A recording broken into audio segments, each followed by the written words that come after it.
यूहन्ना रसूल की मार्फत लिखी गई इंजील उसका 13वां बाब।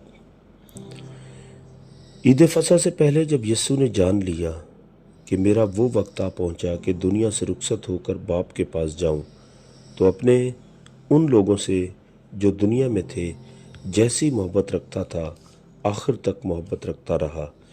और जब इब्लीस शमौन के बेटे यहूदा इस्करियोती के दिल में डाल चुका था कि उसे पकड़वाए, तो शाम का खाना खाते वक्त यीशु ने ये जानकर कि बाप ने सब चीज़ें मेरे हाथ में कर दी हैं और मैं खुदा के पास से आया और खुदा ही के पास जाता हूँ, दस्तरखान से उठकर कपड़े उतारे और रुमाल लेकर अपनी कमर में बांधा। इसके बाद बर्तन में पानी डालकर शागिर्दों के पांव धोने और जो रुमाल कमर में बंधा था उससे पोंछने शुरू किए। फिर वो शमौन पतरस तक पहुंचा। उसने उससे कहा, ऐ खुदावंद, क्या तू मेरे पांव धोता है? यीशु ने जवाब में उससे कहा कि जो मैं करता हूँ तू अब नहीं जानता, मगर बाद में समझेगा। पतरस ने उससे कहा कि तू मेरे पांव अब तक कभी धोने न पाएगा।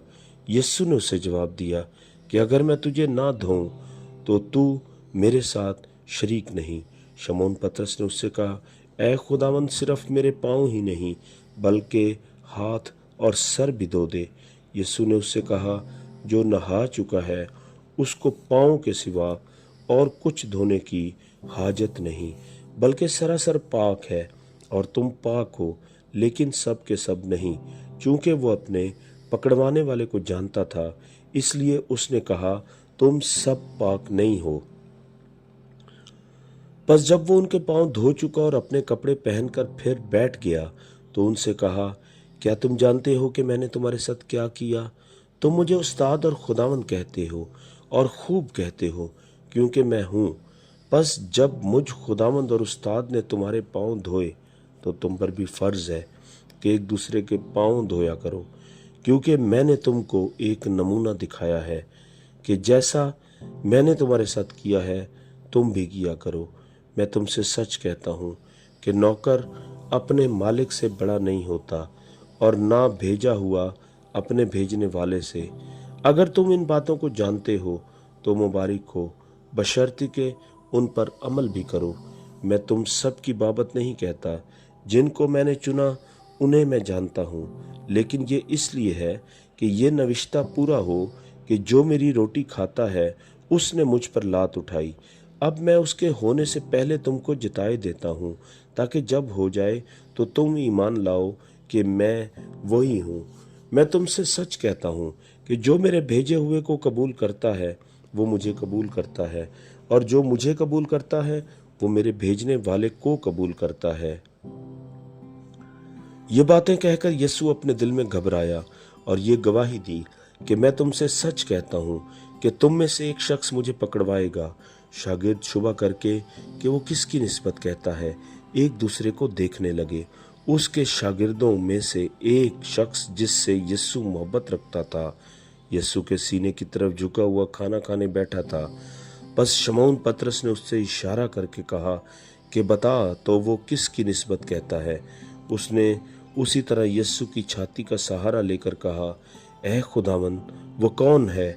यीशु ने जवाब दिया कि जिसे मैं नवाला डबो कर दे दूंगा वही है।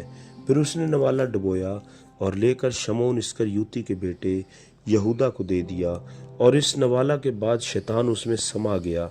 बस यीशु ने उससे कहा कि जो कुछ तू करता है जल्द कर ले। मगर जो खाना खाने बैठे थे उनमें से किसी को मालूम न हुआ कि उसने ये उससे किस लिए कहा। चूंकि यहूदा के पास थैली रहती थी, इसलिए बाज ने समझा कि यीशु उससे ये कहता है कि जो कुछ हमें ईद के लिए दरकार है खरीद ले, या ये कि मोहताजों को कुछ दे। बस वो नवाला लेकर फिल्फ और बाहर चला गया, और रात का वक्त था।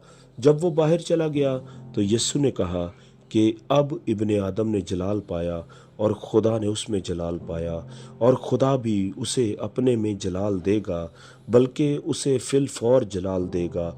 ए बच्चों, मैं और थोड़ी देर तुम्हारे साथ हूँ। तुम मुझे ढूंढोगे, और जैसा मैंने यहूदियों से कहा कि मैं जाता हूँ, तुम नहीं आ सकते, वैसा ही अब तुमसे भी कहता हूँ।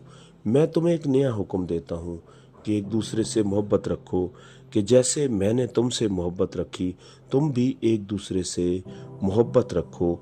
अगर आपस में मोहब्बत रखोगे तो उससे सब जानेंगे कि तुम मेरे शागिर्द हो। शमौन पतरस ने उससे कहा, ऐ खुदावंद तू कहाँ जाता है? यीशु ने जवाब दिया कि जहाँ मैं जाता हूँ अब तो तू मेरे पीछे आ नहीं सकता, मगर बाद में मेरे पीछे आएगा। पतरस ने उससे कहा, ऐ खुदावंद मैं तेरे पीछे अब क्यों नहीं आ सकता? मैं तो तेरे लिए अपनी जान दूंगा। यीशु ने जवाब दिया, क्या तू मेरे लिए अपनी जान देगा? मैं तुझसे सच कहता हूँ कि मूर्ख ना बांग देगा जब तक तू 3 बार मेरा इनकार न कर लेगा।